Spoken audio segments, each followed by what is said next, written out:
warahmatullahi wabarakatuh.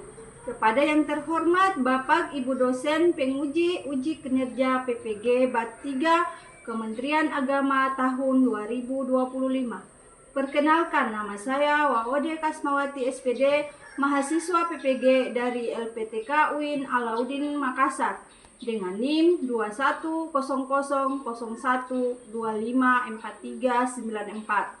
Pada hari ini, Kamis tanggal 9 Oktober 2025, saya akan melaksanakan uji kinerja di Sekolah SD Negeri 1 Majapahit, kelas 6 dengan materi maaf dan memaafkan. Terima kasih, selamat menyaksikan. Assalamualaikum anak-anak. Bagaimana kabarnya kalian hari ini? Baik. Alhamdulillah ya. Seperti biasanya sebelum kita mulai pelajaran, periksa dulu kerapiannya. Kalau kotorannya mungkin sampah-sampah yang masih ada di dalam laci dikeluarkan ya, disimpan di dalam tong sampah. Sudah? Sudah. Alhamdulillah ya.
Laode Fatur Rahman, Dea Astari, Echa Berlin, Hastrianti Rahman, Haira Putri Izatunisha, Bila Raihan, Laode Afrizal, Muhammad Zakir, Alfiansa, Naura Salsabila, Nurul Aulia, Waode Dela Julianti, Waode Faiza, Nur Atifa, Waode Siti Masyura. Hadir Bu. Ya, alhamdulillah hari ini semua hadir ya. 2, 3, tepuk semangat dan dingdung.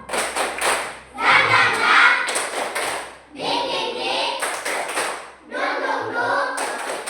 Dang dang dang, ding ding ding, dung dung dung. Say, aha aha ma, aha aha na, aha aha semangat. Bersama. Sebelum kita masuk materi, ada yang Ibu Guru mau ingatkan pelajaran kita yang minggu kemarin. Tentang apa kemarin Ibu anak-anak? Tentang Asmaul Husna ya. Tentang Asmaul Husna. Di pelajaran kemarin ada Ibu Guru sampaikan di dalam Al Asmaul Husna itu apa yang dipelajari?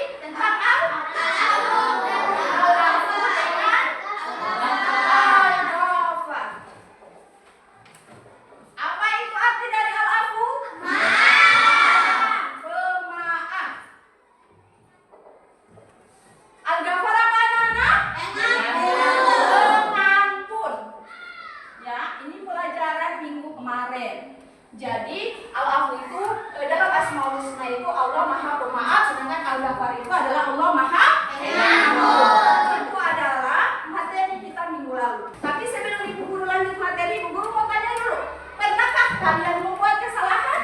Pernah. Kesalahannya apa misalnya? Kesalahan apa misalnya? Pernah mengganggu orang atau menyakiti orang, ya? Itu adalah sebuah kesalahan. Bagaimana menanggapi saat kita berbuat salah?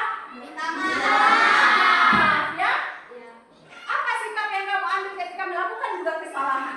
Meminta maaf. Meminta maaf, ada rasa penyesalan karena telah menyakiti hati orang lain. Adalah tujuan pembelajaran kita pada hari ini, yaitu ada berapa itu? Ada tiga.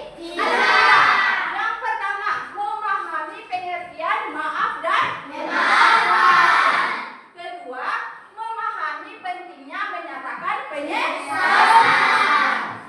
Yang ketiga, mengimplementasikan sikap memaafkan dalam kehidupan sehari-hari. Ini adalah tujuan pembelajaran kita pada hari ini. Guru bisa lanjut? Bisa. Ya. Ini apa arti maaf? Maaf adalah dalam Al-Quran itu disebut dengan al-afu, yang artinya menghapus. Dalam kamus KBBI, Kamus Besar Bahasa Indonesia itu, maaf itu artinya apa? Penyesalan. Mengapa harus menyesal? Karena merasa bersalah, sudah menyakiti atau melukai badan, hati, atau merusak, mengambil harta orang lain. Jadi pentingnya kita merasa menyesal itu karena merasa diri bahwa kita itu bersalah. Ya, kita merasa diri kita itu bersalah. Jadi ketika kita merasa diri kita bersalah itu, maka harus segera meminta maaf. Oke, selanjutnya, pentingnya menyatakan penyesalan. Menyatakan penyesalan atas kesalahan membutuhkan jiwa yang kesatria, berani berbuat, berani bertanggung jawab. Penyesalan karena akan merasa tidak berdosa. Orang yang pengecut itu, dia merasa tidak bersalah, merasa tidak berdosa, atau merasa benar sendiri atas perbuatan dan ucapannya. Jadi, pentingnya kita menyatakan penyesalan ini, itu diperlukan jiwa yang berani, ya. Diperlukan jiwa yang kesatria. Tidak bisa kita hanya berdiam diri, padahal kita itu sudah berbuat salah. Ya, itulah pentingnya kita untuk menyatakan penyesalan di sini. Jadi kalau kita merasa menyesal itu berarti dalam diri kita ini ada terbebani rasa bersalah. Ya, kita merasa bersalah, merasa berdosa. Aduh, saya ini sudah berbuat kesalahan kepada temanku yang seharusnya tidak boleh saya lakukan perbuatan itu. Ya, sampai sini paham? Paham. Oke, guru lanjut ya. Nah, ya. Ini ada hadis. Ada hadis riwayat Al-Bukhari Muslim. Ya, di sini siapapun yang merasa pernah berbuat zalim atau aniaya kepada saudaranya dalam bentuk apapun, ya, baik itu kehormatan, badan, harta atau hal lainnya, hendaklah segera kehalalannya dan maafnya kepada orang yang dizolimi ketika ada di dunia, ya.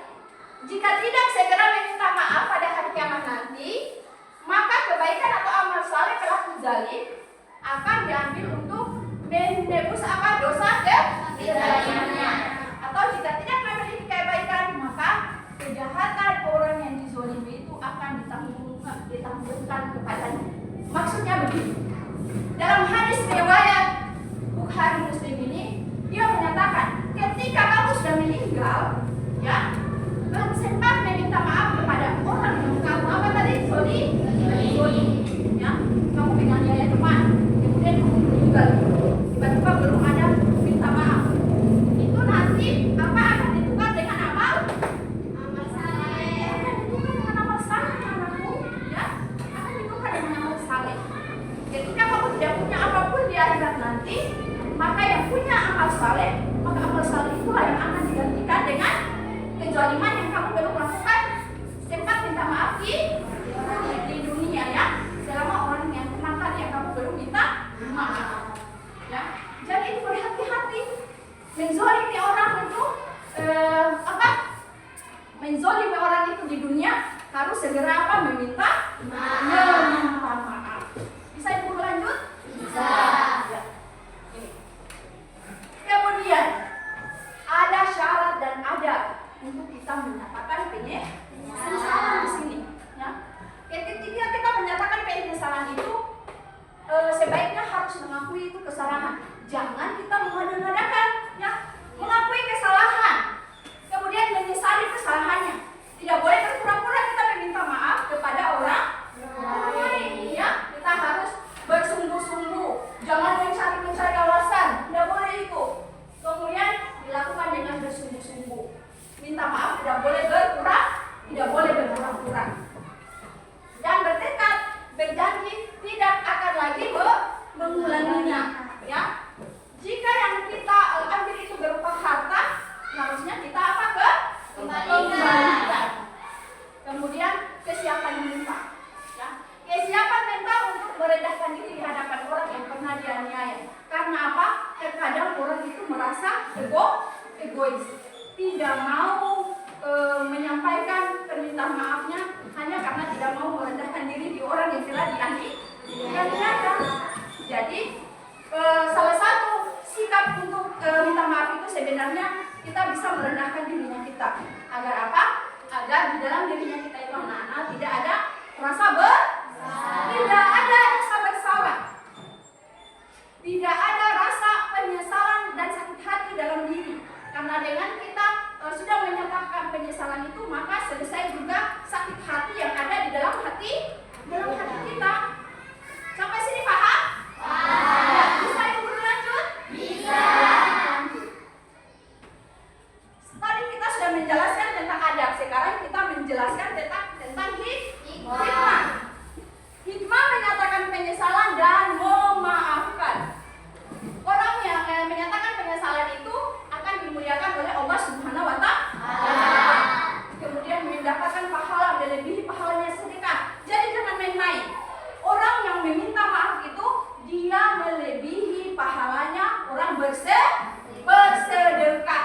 Ya. Kemudian yang ketiga, telah meneladani Rasulullah. Ya. Karena Rasulullah mengajarkan kita untuk saling memaafkan. Berarti kita sudah ada contoh mencontohi Rasulullah kita, yaitu Nabi Muhammad SAW.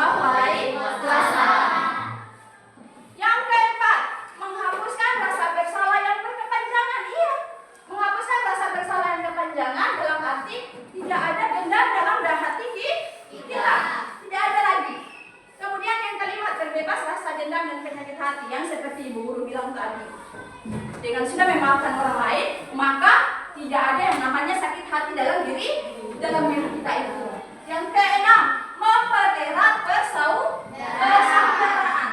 Ya, jadi kita mempererat persaudaraan dengan saling memaafkan dalam kehidupan kita sehari-hari. Ya, bisa Ibu lanjut? Bisa. Ya. Jadi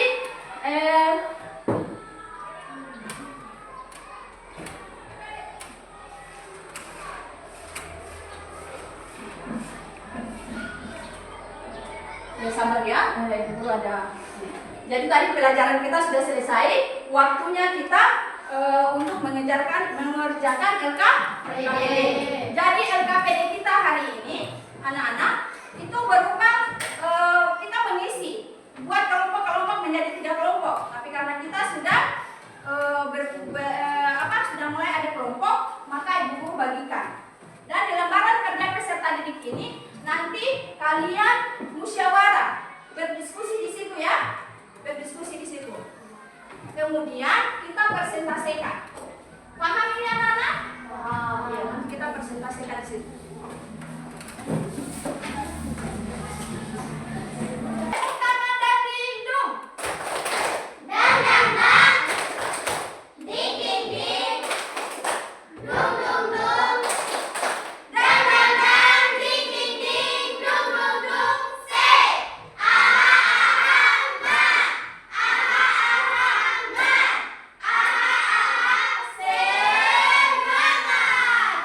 Bersama.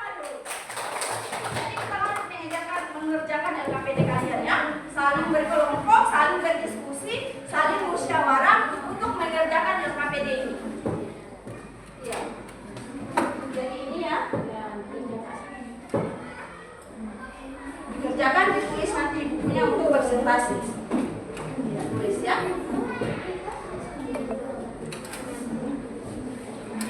Kelompok ini kelompok berapa? Kelompok 2 ya.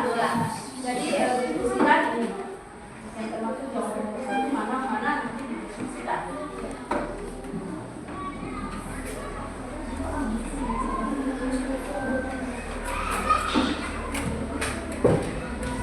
Ini juga ya, coba bermusyawarah supaya bisa ditahu mana-mana yang yang tidak diketahui. Musyawarah di sini dan kita jawabannya bisa dipahami ini. Guru membimbing kalian bisa menjawab. Kemudian nanti presentasikan di depan.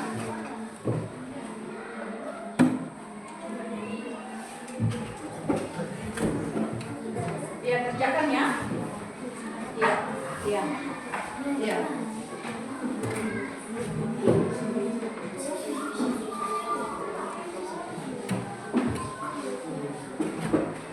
Nah ya, di sini nanti di jawaban ini cari dengan teman-teman, musyawarahkan kalian pilih jawaban di mana, kemudian ada alasannya yang kalian tulis ya. Nanti tulis alasannya di situ.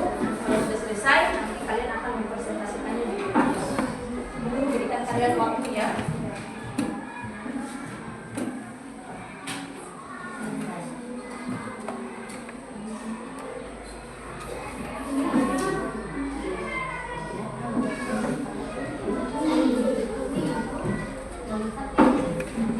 Musyawarah yang mana ya?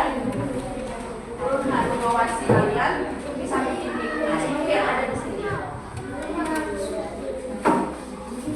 Tulis, musyawarahkan jawaban apa yang dipilih nanti, ya, supaya bisa mempresentasikan untuk mewakili kelompoknya, ya.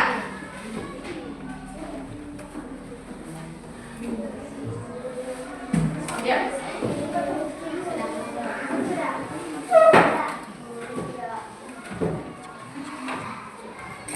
Jadi kerjakan dulu ya. Kerjakan dulu. Ambil kerjakan sambil musyawarah dulu semua. Musyawarah, kerjakan dulu. Kerjakan mana yang tidak bisa, yang merasa sulit itu dimusyawarahkan dulu. Dimusyawarahkan.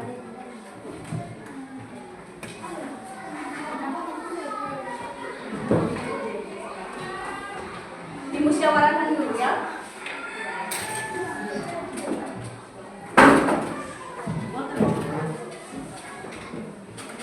Jadi kelompok 1, kelompok 2, bagaimana? Masih aman? Aman. Ya. Jadi musyawarah terus dengan jawaban-jawaban kalian itu agar bisa mempresentasikan dengan baik di depan. Iya. Coba berkumpul ya, saling bicara, saling membuka pikiran, saling kumpul, saling musyawarah, membahas itu LKPD yang mulai dibagikan. Untuk kelompok 3, ya musyawarahnya ya.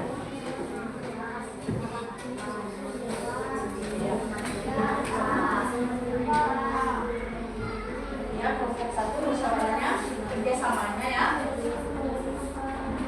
Biar bisa mempresentasikannya dengan baik dan benar. Ya, semua kelompok nanti sebentar ada kelompok yang mewakili presentasinya. Ketua kelompok 1 untuk bisa maju ke depan ya kalau sudah selesai nanti. Kalau sudah selesai, kita akan mempresentasikan hasil-hasilnya kita. Kita akan mempresentasikan hasil-hasilnya kita nanti. Kerjakan dulu ya. Biar bisa berpikir dengan baik anak-anak. Nanti guru bimbing mana yang sudah bisa paham di sini, guru akan bimbing ya. Coba ini. Nanti kita alasan yang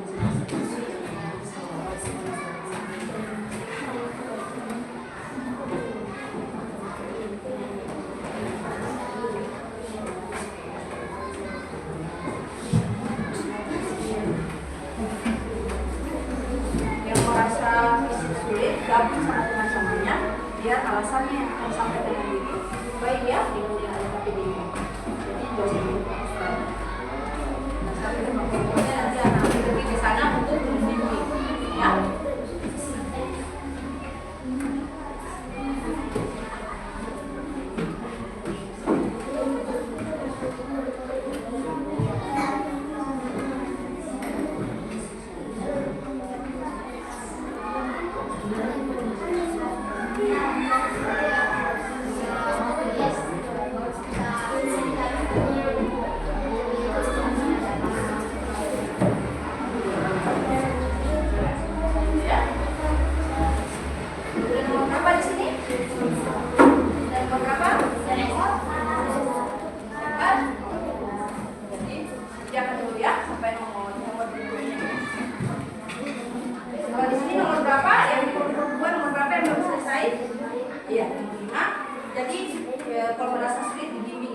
teman-temannya di kelompok hanya bermusyawarah sama teman-temannya. Ya. Kalau kelompok 3, gimana yang kurang dipahami di sini? Nomor ya, di nomor ini jadi ini kita musyawarah ya. Akhirnya ini kita musyawarah nanti ya di dalam pemilihan kalian ini biar presentasinya bagus sebentar di depannya. Briefing alasannya bagaimana, alasannya ini bagaimana ya. Setiap soal itu mempunyai alasan untuk bisa dipresentasikan.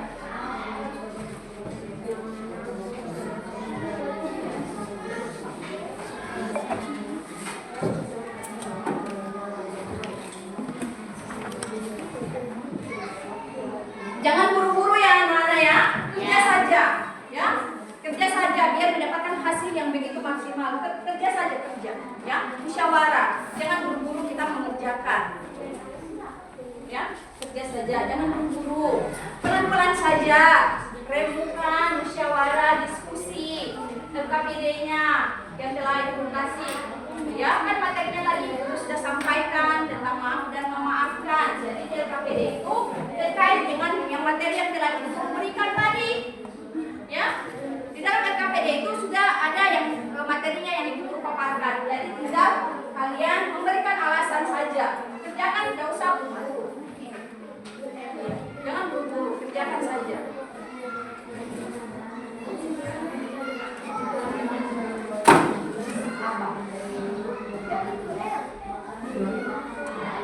Kerjakan saja ya anak-anak ya, dengan tenang, biar berdiskusinya bagus, biar diskusinya itu lancar, mendapatkan hasil yang memuaskan. Biar sebentar kalau ke depannya untuk presentasi itu bisa memaksimalkan mungkin ya, bisa mendapat hasil yang bagus anak-anakku.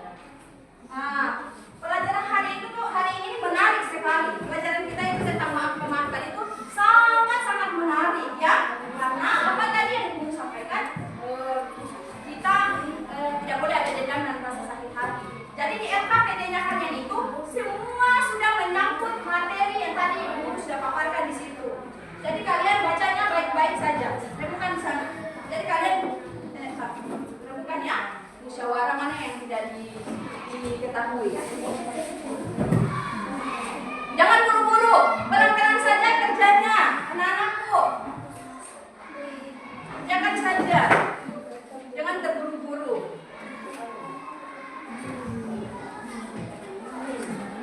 Kalau merasa sulit, didiskusikan, cari solusinya, cari di mana, ya. Kalau merasa belum bisa menjawab, diskusikan sama teman-teman di situ. Hasilnya apa, alasannya apa, bukan.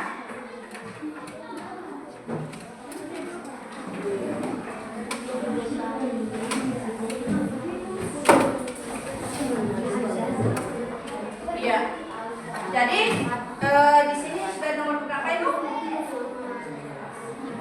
Iya ya, 4 menuju ke nomor 5 itu. Jadi kalian kerjakan saja, usah buru-buru, kerjakan saja dengan tenang. Nanti kalau tidak tahu, ibu guru bimbing, ya. Kalau tidak tahu, ibu guru bimbing kalian untuk bisa mengerjakannya. Tenang saja kerjaannya, tenang, renungkan, musyawarah, diskusi, merangkul semua agar bisa mendapatkan hasil yang bagus, ya. Ya, anak-anakku, kerja dulu KPD-nya. Tidak usah terburu-buru, ya. Ya, bagaimana? Oh ya, di sini di soal nomor 5 ini tentang seseorang yang hidupnya dengan penuh maksiat, ya, dia tidak pernah beramal saleh. Jadi kalau dia tidak punya amal saleh itu bagaimana kalau ketika dia meninggal, ya? Ketika dia meninggal itu bagaimana? Padahal ini orang ini di dunia itu dia sempat ini sempat menganiaya tetangganya, ya. Jadi kalau ketika dia menganiaya tetangganya ini, maka ada sebelah yang kalian diskusikan, yang kalian lakukan. Bagaimana ketika dia sudah itu permintaannya soal ini, dia sudah meninggal, belum sempat meminta maaf ya sama tetangganya itu, bukannya soalnya diskusikan. Itu bagaimana? Diskusikan dulu ya. Dan didiskusikan seperti itu. Pelan-pelan saja. Pelan-pelan saja. Ya, diskusi saja. Nomor 1 bagaimana diskusi dulu? Diskusikan dulu. Ya. Ketua kelompoknya, ya, diskusikan dulu ya. Ketua kelompoknya diskusikan dulu dengan teman-teman.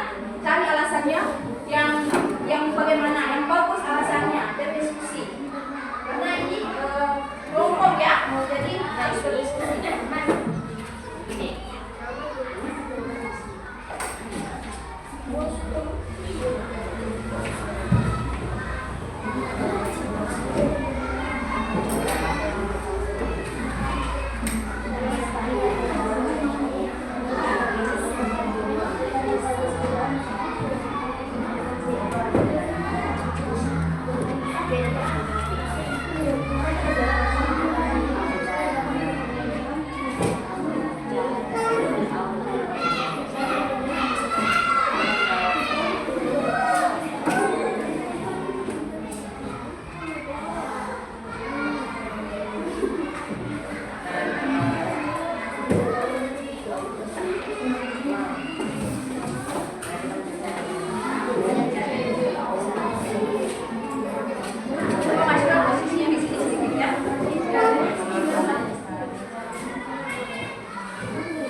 Kalian di sini, guru pembimbing.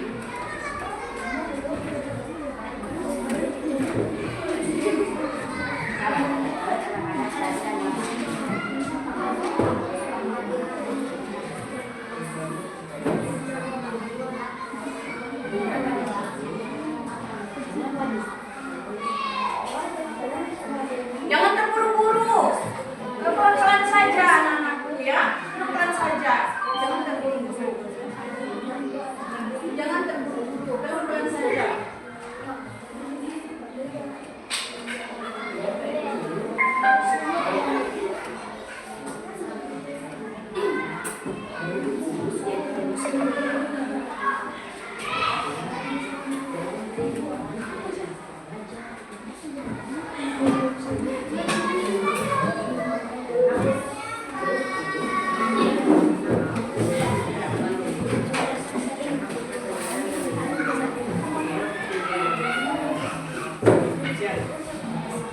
Setelah itu kita presentasikan ya, kalau semua sudah. Jangan terburu-buru, kerja saja, karena mempresentasikan itu kita presentasikan. Jadi kerja saja dulu, sebaik-baiknya. Kerja saja dulu.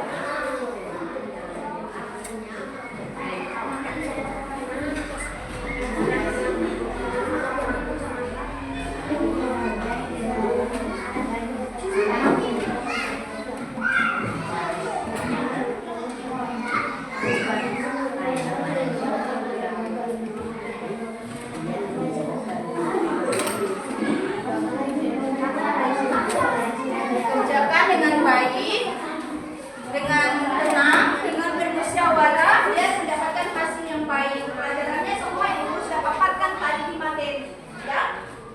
Semua sudah ada di materi. Tinggal kalian berdiskusi saja. Semua sudah ada. Ya anak-anak, musyawarahlah dengan baik untuk menghasilkan hasil yang lebih baik lagi.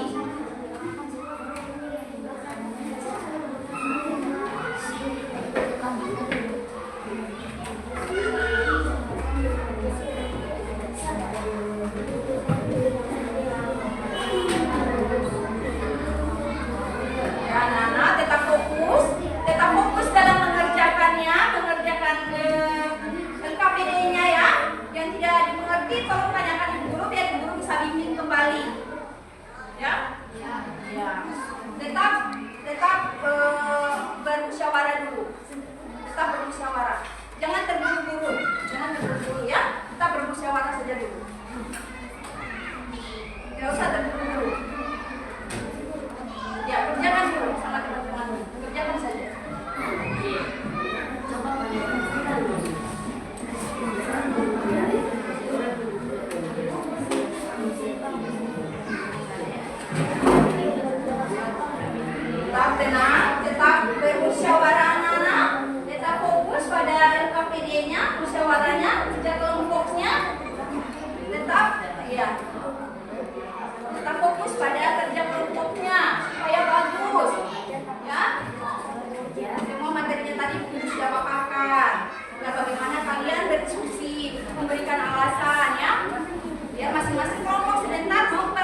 Assalamualaikum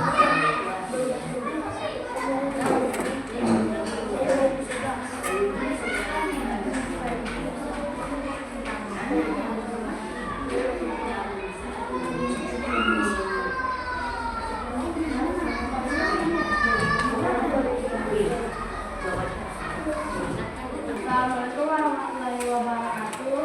Waalaikumsalam warahmatullahi wabarakatuh. Saya mewakili kelompok 1 untuk mempresentasikan hasil kerja kelompok kami.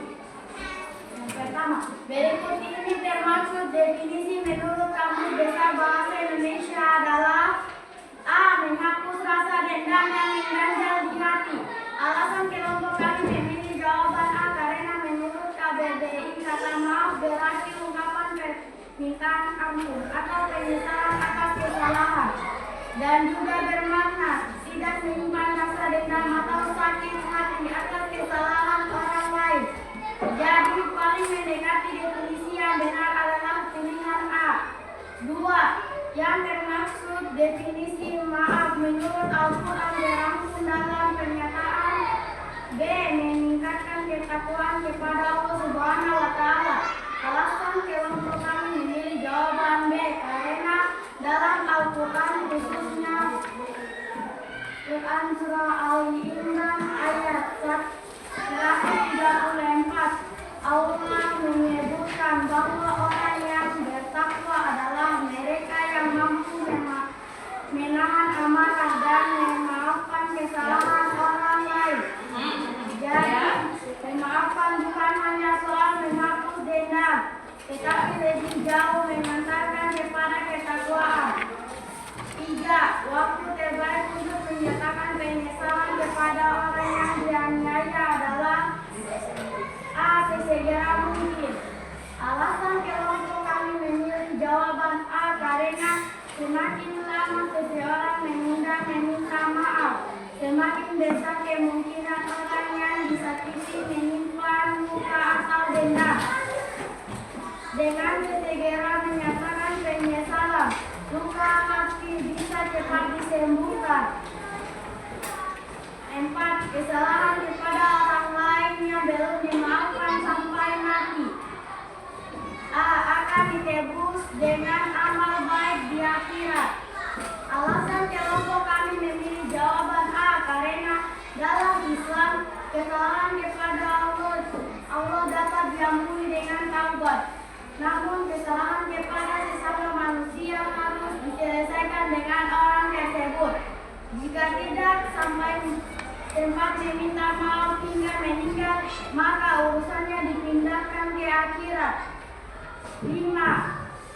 Seseorang hidupnya penuh dengan maksiat, hampir tidak pernah beramal saleh. Ia meninggal 1 bulan setelah menganiaya tetangganya. Ia belum sempat menyatakan penyesalan. Saudara-saudaranya pun tidak ada yang menyatakan penyesalan untuknya. Menurut sabda Rasulullah SAW, yang akan terjadi dengan orang tersebut di akhirat adalah B. Menanggung dosa-dosa orang yang dianiaya. Alasan kelompok kami memilih jawaban B karena dalam hadis sahih riwayat Muslim, Rasulullah bersabda tentang al-muslim, orang yang bangkrut di akhirat. Orang tersebut datang dengan banyak amal, tetapi karena menzalimi orang lain, menganiaya, menghina, mengambil harta, menumpahkan darah atau memukul, maka pahala kebaikannya diberikan kepada orang yang dizalimi. Jika pahalanya habis, dosa-dosa orang yang dizalimi akan dipindahkan kepadanya. Demikian saya dari kelompok 1. Wassalamualaikum warahmatullahi wabarakatuh. Iya. Coba kita kasih. Ya, silakan duduk. Itulah hasil presentasi dari kelompok 1. Kasih WOW. Kasih W, kasih O, kasih W. Wow, wow, wow. Keren. Ya, tepuk tangan. Ya, itulah tadi hasil presentasi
dunia, maka ganjaran